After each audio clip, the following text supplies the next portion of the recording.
Saludos a todos. Bueno, por fin llegó el momento de encarar el análisis o el estudio del origen del dios abrámico. Ustedes saben que hace un montón de tiempo que se los vengo prometiendo y por diferentes razones, ya les expliqué cosas que pasaron en el canal, no pude encarar esa saga, digamos, esa temática que es compleja y por eso requería mucho esfuerzo. Pero bueno, llegó el momento. Vamos a ver el origen del dios abrámico, que no es otro que el dios de la Biblia, el dios de las religiones monoteístas, Dios para los occidentales, se crea o no en ello. Yo no creo, pero bueno, igual todos decimos Dios al referirnos al Dios de la Biblia. ¿De dónde salió? ¿Quién lo inventó? Por supuesto, todo el mundo va a decir, sale de la Biblia, pero ¿la Biblia de dónde salió? ¿Por qué existe la Biblia? ¿Cuáles son sus antecedentes? Etcétera. Vamos a analizar eso. Debido a que va a ser una saga, porque obviamente esto no se puede abordar en un solo video, va a ser parecido a cuando hice la saga de si Jesús de Nazaret fue histórico o no, que terminaron siendo 5 videos. Bueno, en este caso va a ser parecido, entonces encuesté en la comunidad del canal cuál querían que fuera el nombre. Y al final ganó quienes inventaron al Dios de la Biblia.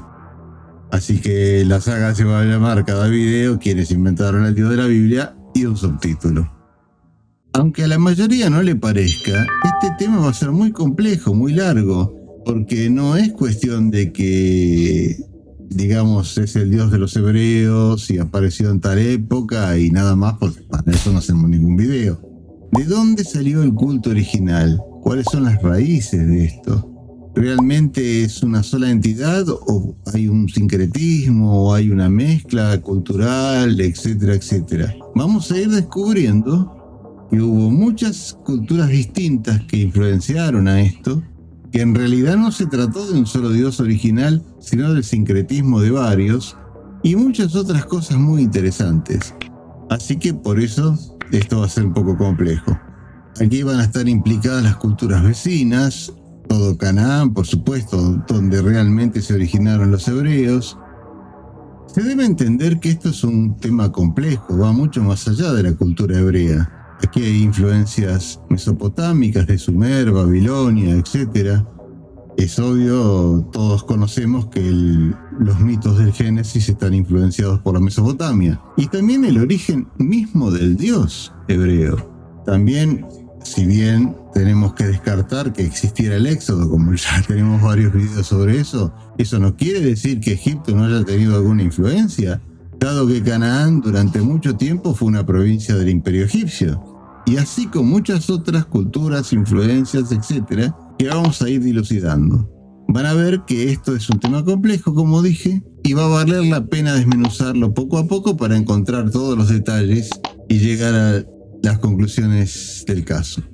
El primer video, o sea va a tratarse de cosas un poco misceláneas, porque primero les tengo que presentar la situación histórica, sociopolítica, cultural en general, cuestiones de idiomas, lingüísticas, cuestiones de las religiones que existían previamente, de las ciudades-estado que había en Canaán y de otras cosas que van a ser necesarias para que después podamos charlar y podamos hablar ya del origen en sí de esta deidad con más soltura.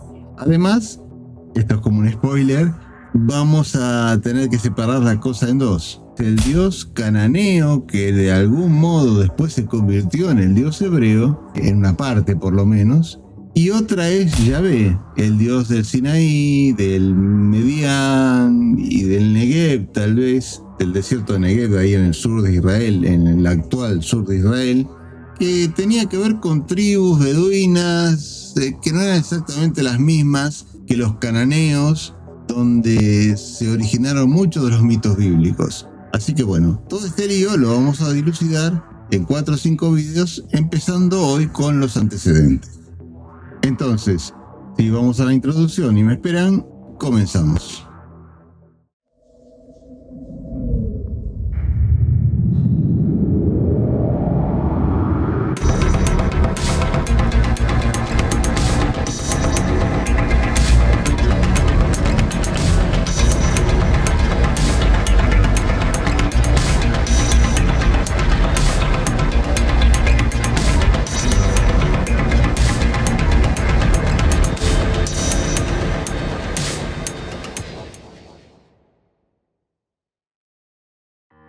Bueno, nos vamos a poner en la tarea de descubrir entonces el origen del Dios abrámico, que no es otro que el de las religiones judía, cristiana e islámica, ya que con algunas diferencias teológicas, esa entidad, ese Dios, es el mismo en las tres religiones monoteístas. Pero primero para esto tenemos que definir e investigar de dónde salieron o cómo se formaron las culturas y los grupos humanos que dieron lugar a esta religión. O sea, hay que investigar básicamente a los semitas, de dónde salieron, quiénes eran, cómo conformaron sus culturas, etc. Porque básicamente el Dios de Israel, que después fue el de las otras religiones, es uno más de los tantos dioses que crearon las culturas semíticas. Pero aún antes de esto, tenemos que definir de qué se tratan los semitas. Es decir, ¿a qué nos referimos cuando hablamos de semitas? Es lo mismo que cuando hablamos de indoeuropeos, de celtas, de indoarios, de mesoamericanos, de andinos y de otros tantos conjuntos de culturas y civilizaciones. Esto antropológicamente generalmente se define con las lenguas, con las familias de lenguas. Hay una gran familia de lenguas en todo lo que era el mundo antiguo, que era la afroasiática. La afroasiática comprende lenguas tanto que tienen que ver con el norte de África, como con todo el mundo semítico, etc. La Mesopotamia y otras regiones. Dentro de ese gran grupo se generó luego el grupo semítico. El grupo semítico de lenguas comprendió desde los acadios, la primera civilización semítica conocida, hasta todas las lenguas que se hablaron en Canaán, en el Sinaí, en toda la zona de Arabia, etc. Al mismo tiempo tenemos que entender o sacarnos de la mente un problema o un atavismo que casi todos los occidentales tenemos en relación con la Biblia. A nosotros nos enseñan la Biblia desde chicos y pensamos que todo eso fue un corpus más o menos organizado, algo que se dio en secuencia, una especie de revelación divina. Aunque uno no crea en eso, le queda en la cabeza esa idea y se piensa que todo eso se dio de una manera secuencial y de manera organizada. Pero en realidad no. En realidad la Biblia lo que es en sí es un conjunto de mitos, leyendas y de algunos pequeños recuentos históricos que se fueron acumulando con muchos siglos, desde las épocas incluso mesopotámicas, dado que la Biblia tiene relatos como el del diluvio, el de la Torre de Babel y otras cosas que vienen de allí, hasta todo lo que fue la nación de Israel, cuando ya había reyes y ya había una población que se podía identificar como un país y todo lo demás que ya conocemos. Entonces, es importante ver que esto es un proceso muy largo y muy complicado. No sabemos realmente de dónde salieron los semitas. La teoría más aceptada, más manejable, es que se generaron en algún lugar del norte de la península arábiga. La primera cultura importante que se desarrolló es la de los acadios. Ya hablamos en otros videos de esto. Sargón I de Akkad conquistó Mesopotamia en el año 2334 a.C. y generó el Imperio Acadio, que llegó hasta el Levante palestino e incluso hasta el Golfo Pérsico. Pero antes de eso, los sumerios ya tenían algunos registros que identificaban a tribus semíticas dando vuelta por ahí, viviendo en la Mesopotamia y también acercándose, o de manera a veces bélica y a veces por migraciones, al Levante palestino, a lo que sería Siria y Canaán, o hoy día la Siria moderna e Israel o Palestina, ¿no? Bueno, en definitiva es importante entender que de lo que estamos hablando es de cómo las lenguas semíticas, que aparentemente se generaron en el norte de Arabia, se fueron expandiendo hacia toda la región del Levante y de Mesopotamia y algún otro pedacito más del territorio del Medio Oriente. No necesariamente esto significa conquistas militares ni invasiones, ni grandes migraciones de personas, sino procesos lentos en donde la lengua se va transmitiendo y bueno, de alguna manera todos esos pueblos después se hermanan o se hacen parientes a través de parecidos culturales, ¿no? Esto es un poco algo que escapa al video en sí, pero es bueno recordar que, por ejemplo, en algún momento en el siglo XIX, principios del XX, se pensaba que las migraciones o los procesos que dieron lugar a todos los pueblos indoeuropeos eran invasiones. A veces sí, se supone que de alguna manera Grecia fue conquistada por pueblos que migraron allí y después formaron las ciudades-estado de Micenas, y en la India también los indoarios invadieron a culturas previas, pero en otras partes no fue realmente así. Simplemente que los procesos culturales se fueron dando de manera tal que las lenguas y las costumbres y las religiones y otras cosas fueron convirtiendo a esos nuevos pueblos, o esos pueblos que ya estaban allí pero se transformaron en otros, en una cultura que fue parte de las indoeuropeas. De la misma manera ocurrió con los semitas. No siempre fue cuestión de cosa militar o de grandes migraciones de personas, sino de transmisión, de transculturación, sobre todo del lenguaje y del arte, que son los dos elementos con los cuales la antropología reconoce a una cultura en sí.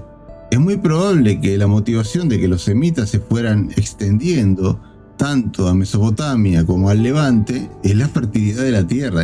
Todos esos territorios, no tanto hoy día, pero hace 5.000 años, eran sumamente fértiles, al contrario de lo que era Arabia, que Arabia era muy parecida a lo que es ahora, ¿no? Un territorio bastante hostil y árido. Así que puede haber sido ese uno de los factores.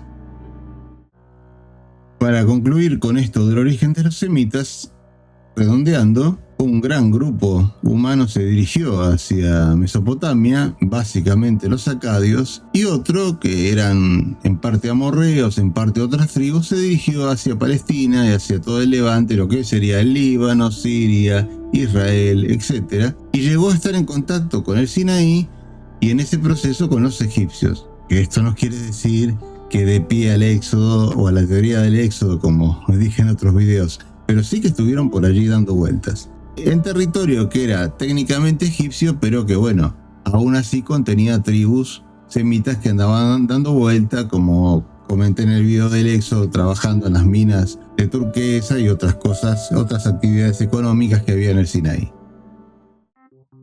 A partir de entender todo el tema de los semitas, surge la primera pista, el primer indicio y el más antiguo de todos sobre la religión que generó al Dios de la Biblia. Después vamos a hablar más atentamente de esto, pero el nombre El, como el nombre de un dios, El, tenía que ver con el Dios supremo de la Canaán del norte, concretamente de la ciudad de Ugarit. Ese Dios, que era como decir Dios, es como cuando los cristianos dicen Dios, que no le ponen nombre en sí, es a la vez un Dios como una entidad divina, pero también es una entidad única y con nombre propio. Cuando se usa la palabra Dios, se usa como nombre propio y como denominación, como un sustantivo que denomina a una categoría de ser. Bueno, en este caso pasa lo mismo. El Dios El se llamaba así, pero también era la raíz que generaba casi todos los nombres de los dioses.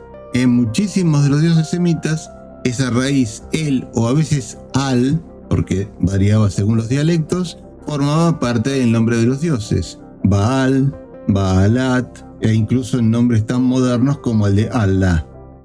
No solo en palabras que denominaban los nombres de los dioses, también hay palabras como aquella profecía de Isaías, donde se dice que el Mesías, el esperado, se llamaría Emanuel, que significa Dios con nosotros, tiene la palabra El, o si no, el nombre de Israel, que si recuerdan aquel episodio en que Jacob luchó contra un ángel, o por lo menos lo soñó, bueno, lo que sea, pero ese episodio hizo que se le pusiera de nombre tanto a él como a la nación que vino como descendencia de él, Israel, que Israel significa el que lucha con él, el que lucha con Dios. Así que esta partícula es muy importante porque como forma parte del nombre de casi todos los dioses importantes, por lo menos de los semitas, da la pista de que quizás haya habido en la religión proto-semítica, en la religión prehistórica de los semitas, un culto animista a entidades que genéricamente se llamaban El o Al, como espíritus de la naturaleza, como fuerzas o potencias de la naturaleza que eran adoradas por las tribus nómades, migraban por todos los desiertos y los rincones donde primero habitaron los semitas. Esto no es solo una teoría lingüística o una teoría o una conjetura antropológica. Hay pruebas arqueológicas que son los mesabots, mesabas en singular. Una mesaba es un pilar, esto es el nombre que le daban los hebreos, pero bueno, estos elementos existían desde mucho antes. Una mesaba es un pilar de piedra que al mismo tiempo se puede usar como una especie de mesa para hacer algún ritual o alguna ofrenda. En la Biblia hay bastantes ejemplos de esto. Jacob también los usa en algunos pasajes, pero de hecho estos altares de piedra todavía existen en algunas regiones del Negev, en el Sinaí y en otras partes desérticas donde la gente hoy día no vive demasiado y por eso se conservan las ruinas, ¿no? Todavía existen muchos de esos pequeños altares, algunos con una datación tan antigua como 10.000 años, 9.000 o 10.000 años. Quiere decir que este tipo de culto a entidades del desierto, de la naturaleza, se viene dando en la zona semítica desde el Paleolítico. Así que aquí tenemos la primera raíz, la más antigua, de lo que pudo haber sido el culto de este Dios de la Biblia. Porque no solo es que los primeros semitas adoraban a estas cosas, sino que la partícula, la sílaba, el, ya estaba presente desde entonces, aparentemente, y forma parte ¿de qué? De uno de los nombres más importantes que se usan en la Biblia para denominar al Dios hebreo, que es Elohim, porque Elohim no es algo diferente de aquel Dios El de Ugarit. Ya vamos a hablar de Ugarit más adelante, como dije, pero quédense con eso. El y Elohim son en realidad la misma entidad. En relación con los Masebots o los pilares o monolitos de piedra que se usaban para hacer rituales, ofrendas, etcétera, que tienen que ver con esto de los cultos semíticos, tenemos que señalar dos cosas. Primero, que seguramente eran pueblos muy anteriores a los semitas los que empezaron con esa costumbre, dado que estoy hablando de casi 10.000 años atrás. Y además, no nos consta que en el Paleolítico los seres humanos llegásemos a adorar a dioses. Seguramente los cultos que se llevaban a cabo eran de tipo animista, quizá de corte chamánico en algunos casos. Eran espíritus de la naturaleza a los que se rendía culto. Todavía los dioses está en discusión si existían o si habían sido imaginados por el ser humano. Esto para precisar bien de qué estamos hablando, ¿no? Un ejemplo interesante sobre los altares de piedra, que tenían que ser, por cierto, tenían que ser sin tallar. Esto probablemente tenga que ver con el hecho de que cuando originalmente se usaban, era un amontonamiento de piedras o una piedra sola que se erigía como se podía, y como eran pueblos nómades que se trasladaban todo el tiempo, lo hacían poquito tiempo, lo hacían quizás en un solo día o en unos pocos días y después abandonaban ese altar. Entonces no se tallaba la piedra. Los hebreos recogieron esa tradición en su religión, y por eso en el Génesis y sobre todo en la ley de Moisés, en los libros de la Torá, se señala que no se debe tallar la piedra que se use para adorar al Dios de Israel. Un ejemplo de esto es el pasaje en donde Jacob, en Génesis 31:13, erige en la ciudad de Betel un altar para adorar a su Dios, y se supone que este Dios le dice: yo soy el Dios de Betel, etcétera, etcétera, y es piedra sin tallar. Y fíjense que esto se trasladó a lo largo de los siglos, e incluso en el segundo templo, en el templo de Herodes, ya en épocas poco anteriores a las de Cristo, pero bueno, en el siglo I antes de Cristo, algunas partes del templo se construyeron con piedra sin tallar, porque era un mandamiento de la ley de Moisés y que evidentemente tenía que ver con esta tradición. De alguna manera también tiene que ver con el hecho de la idolatría, ¿no? La prohibición de adorar imágenes que tenían los antiguos hebreos, porque claro, la mejor manera de no caer en la tentación de crear imágenes es tomar la piedra como está y usarla así para hacer los altares. Pero también esto puede recogerse de la idea del nomadismo, de la practicidad de erigir un monumento de piedra, usarlo e irse. Hay una cosa muy interesante sobre el dios El de Ugarit. Se lo llama el jefe de la asamblea de los dioses, como dije antes.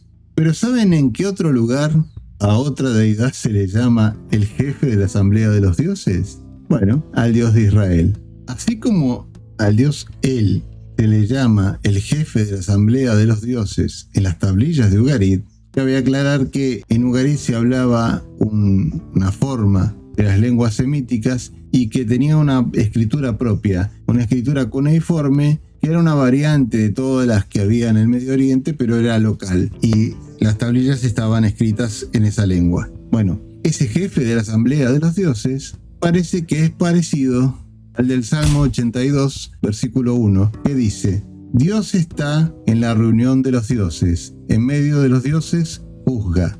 Caramba, es una cosa un poco rara, ¿no? ¿Cómo que Dios, el Dios de Israel, el único y verdadero, está en la reunión de los dioses? Esto no debe verse específicamente como un caso de politeísmo, sino como una remanencia de cuando había politeísmo. Aquí la palabra Dios es Elohim. La palabra que se usa en hebreo para Dios es Elohim. Y esto es una copia seguramente de algún escrito, ya sea que se conservó oralmente o se copió directamente de algún escrito de Ugarit. Por aquello que les conté, que cuando los cananeos del norte tuvieron que emigrar al sur por las invasiones asirias, se llevaron su cultura y su religión con ellos. Bueno, esta es una de las pequeñas evidencias que hay respecto de eso, aparte de los hechos históricos, ¿no? El Dios de los hebreos en parte se conformó tomando muchas de las cosas del Dios El de Ugarit. Esto que voy a referir es el final de la historia, no el principio. Pero de todos modos nos sirve para seguir analizando este asunto del origen de los dioses semíticos. El nombre de Alá sigue teniendo esta partícula de Al, que quiere decir Dios, en todas las lenguas semíticas. Y hay algo más interesante con esto. El Islam se fundó en el año 610 y a partir de allí, bueno, paulatinamente, hasta que llegó al poder y después destruyó todo, Mohammed quiso eliminar, erradicar el culto de todos los demás dioses. Pero antes de eso, antes de la aparición del profeta del Islam, había un culto a Alá como una deidad más, como una deidad de tantas. Y se puede rastrear esto en el pasado remoto de los árabes, como que ocurrió algo parecido a lo que yo conté sobre los más primitivos semitas o los pueblos que vivieron antes de los semitas. Había como seres de la naturaleza o espíritus de la naturaleza entre los árabes, genios o fuerzas en el desierto o espíritus en el desierto, a los que se los denominaba Al, seres no menos que quizás se les rendía culto, quizás se les temía, pero bueno, de ahí vienen los dioses también de los árabes. O sea, es como que se repitió la historia después de muchos siglos, ¿no? Y podemos comparar esto con lo que pasaba miles de años antes. De hecho, hay deidades preislámicas de Arabia, como la muy importante Al-Uzza, que era la madre de Arabia, la diosa más importante de Arabia, y que era la más importante del panteón de los nabateos, en Petra y de los poblados circundantes, donde se dio la civilización de los nabateos, ¿no? Que era quizás la más importante de las culturas árabes preislámicas. Ahora quiero referir dos historias muy interesantes que van a parecer un poco descontextualizadas de lo que vine hablando, pero son necesarias para que ustedes vayan entendiendo lo que va a venir después. Una es la historia de Melquisedec, ese extraño sacerdote y rey, o algo parecido, que se cuenta en uno de los pasajes del Génesis donde se narra la historia de Abraham. Resulta que Abraham pasó por Jerusalén, porque sí, la ciudad de Jerusalén ya existía. La ciudad de Jerusalén, en la realidad histórica, parece que existió desde prácticamente comienzos de la Edad del Bronce, en el 3000 a.C., y pasó por diferentes etapas. Hubo una época en donde hubo directo control egipcio sobre la ciudad. De hecho, en las cartas de Amarna hay un relato de un rey que pide ayuda al faraón porque había unas tribus que pretendían invadir la ciudad, etc. O sea, tenemos constancia de muchas etapas de la ciudad antes de que fuera el centro del culto de los hebreos. En la Biblia se dice la ciudad de Salem, no todavía Jerusalén. Bueno, en el pasaje del Génesis, capítulo 14, 18 a 20, versículo 18 a 20, se habla de la historia de Melquisedec. Y allí ocurre una cosa muy interesante. Se dice que él adoraba al Dios Altísimo, o sea, al Dios de Israel, al Dios único, al Dios verdadero que adoraba a Abraham. Pero ¿qué pasa? Abraham fue el primero que recibió la revelación de ese Dios. Fue el primero en adorar a ese Dios. Se supone que por eso es el padre de todos los creyentes, no solo de los judíos, sino se supone que era el pueblo elegido, sino también de los cristianos y de los musulmanes. ¿Y cómo es que había otro personaje que adoraba al mismo Dios? Entonces ese Dios ya estaba de antes. Esto es interesante. Y este Dios Altísimo, en algún tiempo había algunos especialistas, algunos eruditos que decían que se trataba de una deidad solar, por eso de Altísimo, ¿no? Pero en realidad parece que tiene que ver, ahora ya van a ver con otras cosas que les voy a contar, con los dioses de los montes, de las elevaciones, de los altares o de los cultos que se llevaban a cabo en terrenos altos. Ustedes recuerden también que cuando Abraham tuvo que cumplir esa prueba que le exigió su Dios de casi sacrificar a su hijo Isaac, lo llevó a un monte también, no lo hizo en una llanura. O sea que todos estos cultos se llevaban a cabo en terrenos altos. Pero la cosa es que Melquisedec rendía culto a este Dios misterioso, que ya vamos a ver cuál era.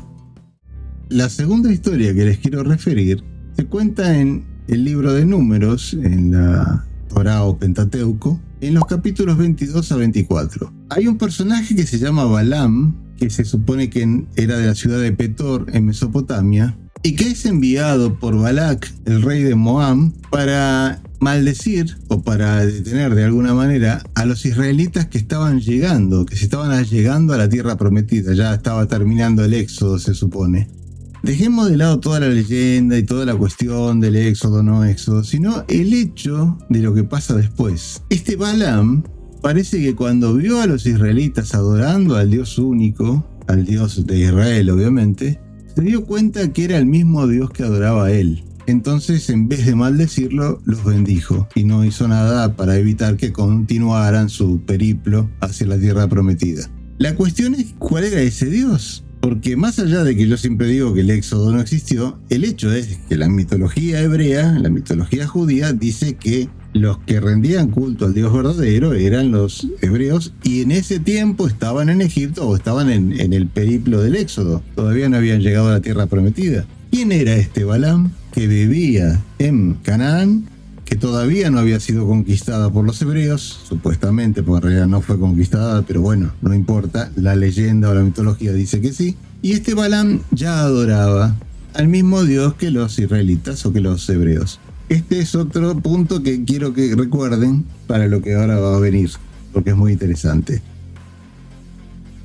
¿Alguna vez se preguntaron que ya sea como lo llaman los protestantes que dicen Jehová, o los católicos que dicen Yahvé, o bueno, los judíos que no tratan de usar ninguno de esos nombres y dicen Adonai, que simplemente quiere decir Señor, o nombres parecidos, pero que en realidad hay otro nombre para el Dios de la Biblia que es Elohim, y que no solo es un nombre más, sino que es el primero que aparece en la Biblia. En el capítulo 1, versículo 1 del Génesis, la primera vez que se nombra a ese Dios se dice Elohim.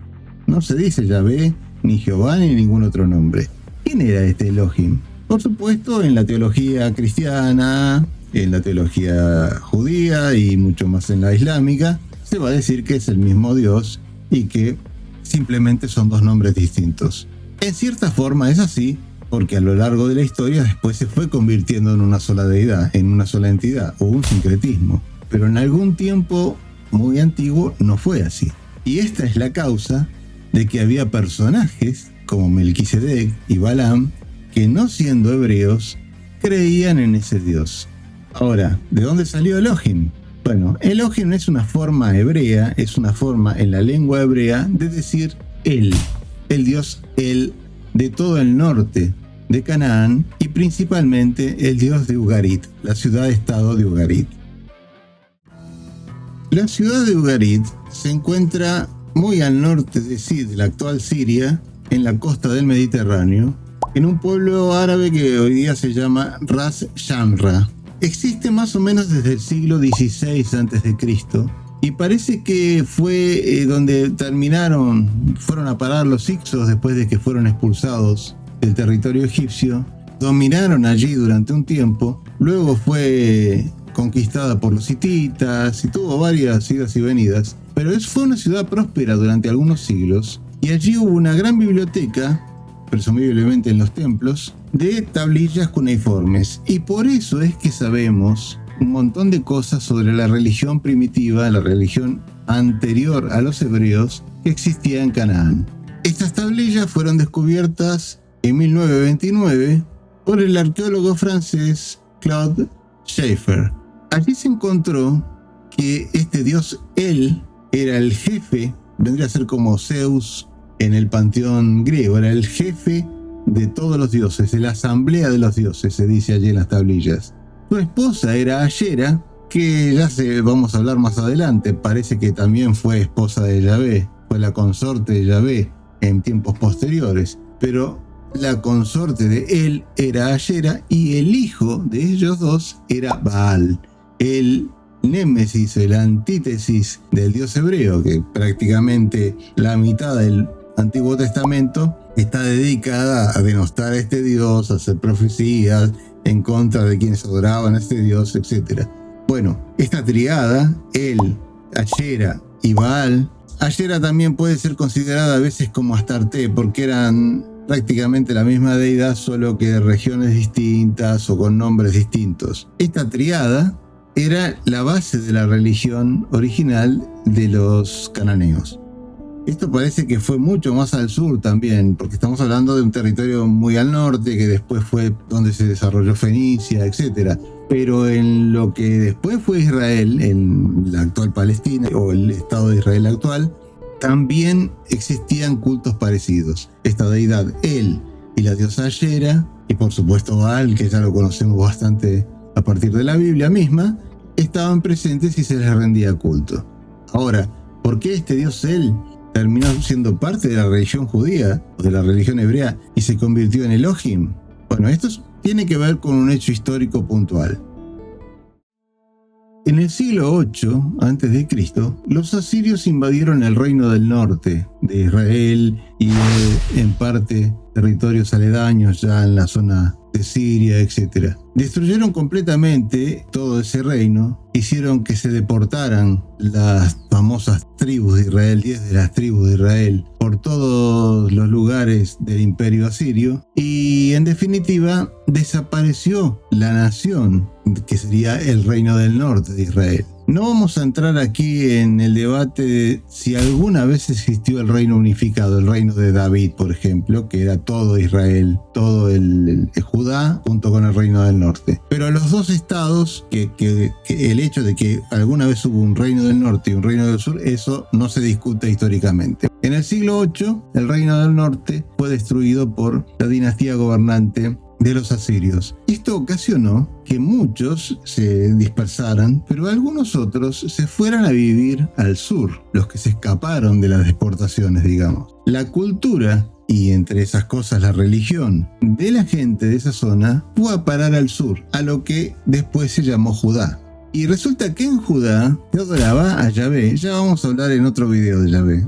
A Yahvé no lo vamos a tocar en este video porque es muy complejo de abordar. Pero en el norte, al dios de los hebreos se lo denominaba Elohim. Entonces por eso es que hay dos nombres. Y por eso, como vamos a ver en este mismo video un poco más adelante, hay diferentes fuentes de la Torá o el Pentateuco. Dos de ellas son la fuente elohimista, la fuente donde se dice que Dios se llama Elohim, y la fuente yavista, que es donde se dice que se llama Yahvé. Pero lo más importante de esto es que aquí se produjo el sincretismo. De esto también vamos a hablar más adelante, porque tendría que explicar primero la historia de Yahvé antes de contarles bien cómo fue todo ese asunto. Pero para que entiendan, el proceso histórico por el cual se incorporó a la religión de los judíos todo este asunto de la religión de Ugarit, de este culto de Ugarit, es que en realidad esa gente migró hacia el sur y se hizo una sola cultura, un solo pueblo, con la gente que después se denominó judíos. La fusión entre el reino del norte y Judá es lo que provocó, digamos así,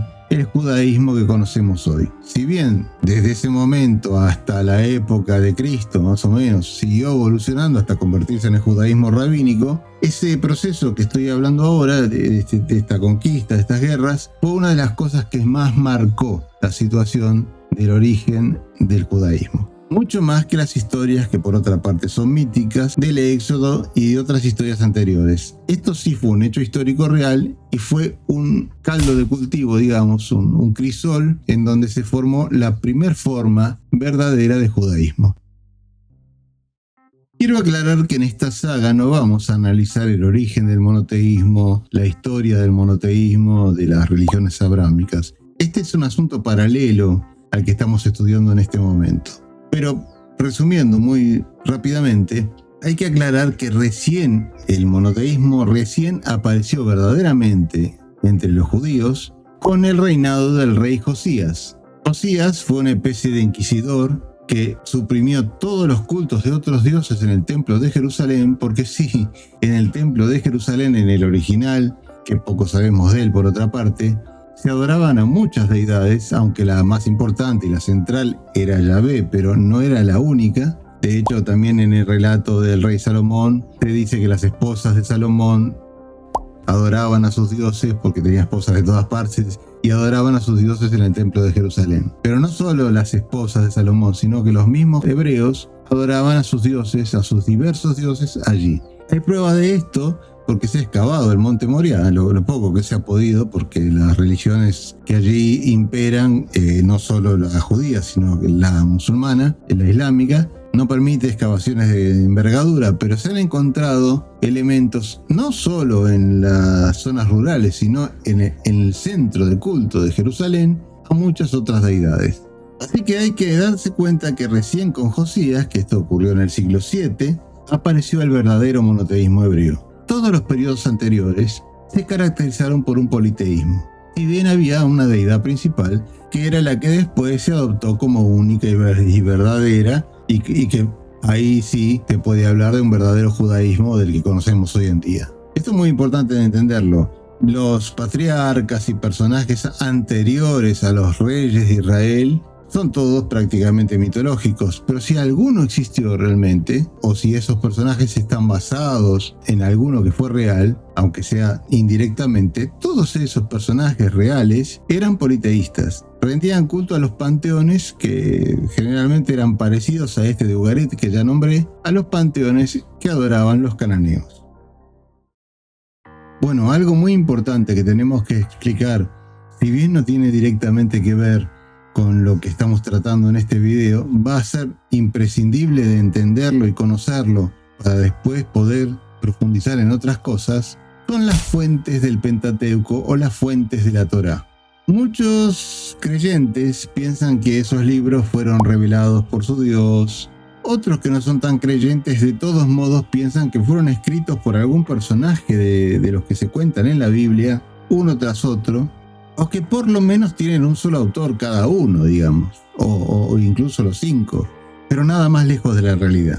La Torá o Pentateuco es una compilación de muchas fuentes distintas, de muchos elementos distintos. Algunos son muy anteriores al pueblo hebreo, ya lo dije, el diluvio, la Torre de Babel, e incluso la historia de la creación, que si bien tiene su versión hebrea, fue adaptada desde otras fuentes. Uno puede ver el Enuma Elish, el relato de Suisudra del diluvio, el relato del diluvio en el poema de Gilgamesh, en donde el Noé de Gilgamesh se llama Ushnapishtim, bueno, y un montón de otras cosas. Pero en realidad no nos vamos a poner tan detallistas y vamos a hablar de las fuentes básicas que tiene la Torá, que se diferencian muy bien y que los académicos los tienen muy en claro. Esto es muy importante para que vean cómo se fue conformando también el Dios hebreo, porque el Dios hebreo depende de estas narraciones y estas narraciones tienen su tiempo y lugar. Las fuentes principales de la Torá o el Pentateuco son la J. J es porque el nombre se lo pusieron los protestantes y los protestantes llaman al Dios de Israel Jehová, pero en realidad es la fuente yavista. La fuente yavista apareció más o menos en el año 950 a.C. y depende mucho de la gente que vivía en el sur de Israel, del reino de Judá, porque tiene que ver con los relatos de Yahvé. Y además porque tiene muchos elementos muy folclóricos, muy antiguos en su mitología. Ya vamos a hablar de eso más adelante. En todas partes de la Torá o el Pentateuco donde se diga Yahvé, bueno, ustedes van a identificar allí una parte del texto yavista. Pero ¿qué pasa con las partes en donde se dice Elohim? Bueno, esa es la fuente elohimista, que es un poquito más tardía. La fuente elohimista es del 850 a.C. más o menos, que tiene que ver justo con esa migración de los que vivían en el norte, en el reino del norte de Israel, y que fueron exiliados o que su país fue destruido por los asirios. Si bien esta fuente es un poco más tardía que la yavista, algunos de sus relatos incluso podrían llegar a ser anteriores, porque están copiados o están recopilados en esta fuente. Esto también lo vamos a ver más adelante. Después hay una fuente de deuteronomista. Aquí hay un pequeño detalle que aclarar. Se dice que durante el reinado de Josías, al revisar el templo, se encontró un libro que tenía la ley de Moisés toda de corrido, digamos. Y allí apareció o se descubrió el libro del Deuteronomio. Eso lo encontró el sumo sacerdote de ese momento, que se llamaba Hilquías. Pero bueno, queda bastante claro que aquí hay una maniobra política o religiosa, o ambas cosas, porque el rey Josías, como dije, quiso reformar el judaísmo, o quiso reformar la religión de los hebreos y hacerla puramente monoteísta. Y obviamente que apareciera este libro justamente en su reinado es bastante interesante, bastante sugestivo, ¿verdad? Bueno, como sea, todo ese libro y además montones de otros pedacitos dentro de la Torá son deuteronomistas y tienen que ver con, digamos, que no solo ese libro, sino que algunos retoques de los otros libros de la Torá fueron hechos en ese momento del reinado del rey Josías. Finalmente hay una última fuente que se llama la fuente P. La fuente P es por el inglés priest, que es sacerdote. Es la fuente sacerdotal. La fuente sacerdotal tiene que ver con la época del destierro babilónico, en el siglo VI a.C. Parece ser que fue redactada por la gente, la élite sacerdotal que quedaba todavía viva en ese momento y que trató de recopilar y de reunir las leyes y los relatos de una manera lo más orgánica posible para salvarlos de la destrucción. Algunos eruditos, no todos, no todo el mundo está de acuerdo, pero piensan que hay todavía una fuente última, una versión final de la Torá, que tiene que ver con la escuela de escribas de Esdras. Esdras, que es un personaje que figura en la Biblia, hay un par de libros de Esdras, parece que fue un personaje histórico real, parece que fue un escriba, que fue enviado por el rey persa Artajerjes para enseñar de nuevo la ley de Moisés, o para eso es lo que dice la Biblia, ¿no? Para reconstruir la religión hebrea. Y este sujeto parece que fundó una escuela de escribas y que no solo recopiló y dio un toque final a toda la Torá, sino que parece que la revisó teológicamente e hizo algunas reformas. Todo esto es un poco teórico, no hay pruebas fehacientes del caso, pero sí se sabe que la Torá final, la que conocemos hoy, se terminó de redactar, se le dio la versión final en el siglo V a.C., cuando vivió este sujeto. Sea que esta escuela de escribas la retocó o no, sea como sea, esa fue la versión final.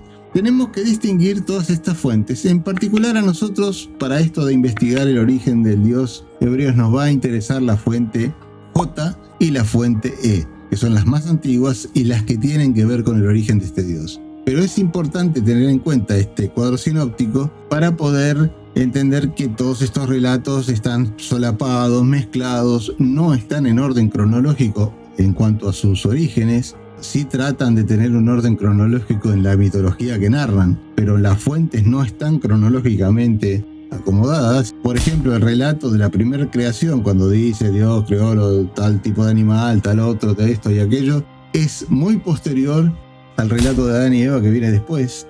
No hay un orden cronológico real en la propia mitología y en las propias fuentes.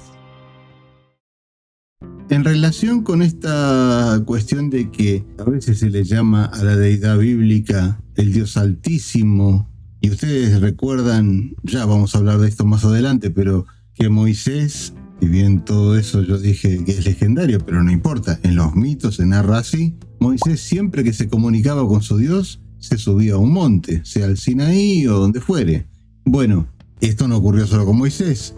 Recuerden cuando Abraham tuvo que demostrar su fe, casi sacrificando a su hijo Isaac, también fue arriba de un monte. Bueno, toda la dinámica de la religión cananea y de los hebreos parece que se daba en los montes. Bueno, pero hay una cosa más. En el Génesis capítulo 17, versículo 1, se dice: Abraham tenía 99 años cuando Jehová o Yahvé, como sea la versión de la Biblia, se le apareció y le dijo: Yo soy el Dios Todopoderoso, camina delante de mí y sé perfecto. Ahora bien, Dios Todopoderoso, si lo leyéramos en hebreo, diría El Shaddai. Y si bien El Shaddai, por cuestiones teológicas y a través del tiempo, tanto judíos como cristianos lo fueron convirtiendo en este término todopoderoso, en realidad viene de Sadu, que es montaña. El dios El, que es una constante en todo el pueblo cananeo, el dios El, vinculado a las montañas, el dios de las montañas, el dios de las alturas, El Shaddai, el dios de los montes. Bueno, esto es importante porque otro dios de los montes, otro dios que se los vinculaba con las alturas, era Baal. O sea, que siempre tiene que ver con eso. Y hay una pista muy importante sobre el origen del dios hebreo en esto. No solo con el dios El de Ugarid y de las ciudades cananeas, de las ciudades-estado cananeas, sino que en el próximo video, el desadelanto que no va a ser en este porque si no, no va a terminar más, cuando hablemos de la historia de Yahvé, la otra versión del dios hebreo, vamos a ver que también tiene que ver con las montañas. Parece que es una constante en la religión semítica original, la religión sobre todo cananea, pero de los alrededores también, que se rindiera culto en las montañas. Bueno, y el último punto que vamos a tratar en este video es una breve reseña del origen de los hebreos. No es el tema en sí del video, pero cómo vamos a poder explicar el origen del dios abrámico, del dios de los hebreos, sin hacer una pequeña síntesis de cómo aparecieron realmente los hebreos. No con todo el mito del Éxodo, ni todo lo que vino antes, ni después, sino de lo que se sabe a nivel histórico, arqueológico, antropológico, etc. Muy breve. A finales de la Edad del Bronce, esto ya lo conté en el video del Éxodo, en el último, hubo una gran decadencia en todo el Mediterráneo oriental. Las ciudades-estado de Canaán se vinieron abajo económicamente, socialmente. El imperio egipcio en sí sufrió la decadencia del imperio nuevo. La civilización micénica desapareció. Hubo un montón de líos que son atribuidos en general, por lo menos los egipcios lo llamaban así, a los pueblos del mar. No nos vamos a meter en eso, no vamos a explicar por qué decayó la Edad del Bronce, por qué se vino abajo todo eso, no importa, el hecho es que ocurrió. Y a partir de que las ciudades-estado importantes de Canaán ya no fueron tan atractivas para vivir, ya no se vivía tan prósperamente, mucha gente se volvió a retirar a las zonas rurales. Los que habían sido alguna vez pastores, nómades, beduinos, etc., volvieron a eso. Ustedes pueden ver en el mito de Caín y Abel un pequeño vestigio de este asunto. Ustedes vieron que Caín era un agricultor y Abel era un pastor. Caín le hizo una ofrenda a su Dios, al Dios de la Biblia, y no fue bien recibida. Abel le hizo otra ofrenda, un becerro, y sí fue bien recibida. ¿Por qué? Bueno, porque evidentemente Dios prefería a los pastores y no a los agricultores. ¿Y esto por qué sería? Porque el mensaje era que había que volver a la vida nómade, rural y pastoril. Esto es un poco lo que ocurrió entre los cananeos. Se sabe que ocurrió más o menos 1200 años antes de Cristo y fue lo que dio lugar a que comenzaran a existir los hebreos. Los hebreos no eran algo diferente de cananeos que se fueron diferenciando, tanto en la religión, como estoy diciendo, como en las costumbres, volvieron al nomadismo, etc., pero también en la dieta. Y este es un punto muy importante a nivel arqueológico, porque se ha podido identificar mucho de esto gracias a la dieta que hacían. Por alguna razón, no está muy clara cuál es, dejaron de comer cerdo. El cerdo era la carne más usada para la alimentación en las ciudades-estado de Canaán. Los hebreos dejaron de comer cerdo y ahí se empezaron a diferenciar, por lo menos la arqueología puede diferenciarlos categóricamente. Esto se dio mayormente alrededor de la ciudad de Siquem. La ciudad de Siquem está bien en el centro de Canaán, de la parte sur de Canaán, la parte, digamos, palestina de Canaán. Y bueno, ahí es donde deberíamos situar la historia de los hebreos, el comienzo de la historia de los hebreos. Esto va a ser importante en sucesivas entregas de esta saga sobre el Dios abrámico, pero también quédense con este punto. Así fue que realmente empezaron a existir los hebreos como una serie de tribus, una cultura, un grupo humano, un colectivo humano separado del resto de los cananeos. Olvídense del éxodo, olvídense de lo que pasó antes, porque la historia de los patriarcas y todo eso es mera mitología, y si algo tuvo de realidad, simplemente son vestigios legendarios que se van transmitiendo oralmente y bueno, algo perduró. Pero en sí, el pueblo hebreo comenzó en la ciudad de Siquem y alrededores, y de este proceso que se dio a finales de la Edad del Bronce. Por cierto, el dios que más se adoraba en Siquem era Baal, aunque muchos de los elementos religiosos que se manejaban allí tenían que ver con Ugarit, que quedaba unos 500 kilómetros al norte. Bueno, como les había dicho, este video resultó en una serie de cookies así medio miscelánico, ¿no? Pero era necesario porque son todos puntos importantes que, aunque ustedes no le vean quizá una conexión directa, van a ver como en los sucesivos videos, en las sucesivas entregas, esto va a tomar forma y se van a dar cuenta que todos estos elementos serán muy importantes para comprender lo que viene. Como dije también, no metí a Yahvé en esto. Yahvé se originó más o menos por el sur de Sinaí, por el Medián y por el desierto de Negev, que es como el otro extremo de todo este mundillo del levante palestino que estamos analizando y de la historia de los cananeos y de los hebreos. Lo dejamos para un segundo capítulo porque es muy complicado y este sería un video interminable si lo abordásemos hoy también. Pero estos elementos creo que eran muy importantes de tocar para que ustedes comprendan lo que sigue. Como vieron, hay diferentes deidades que fueron dándole forma a la divinidad, a la deidad que después adoraron los hebreos. Principalmente, por lo que vimos hasta ahora, el dios El de Ugarit y del norte de Canaán. Ya después veremos otras cosas. También expliqué de dónde se originaron los hebreos, cómo es que aparecieron, cómo es que apareció el culto de los dioses semitas, estas particulares cosas que se hacían en el desierto, por qué ellos preferían en muchos casos rendir culto en las afueras. Esto no tiene mucho que ver, pero es ejemplificador.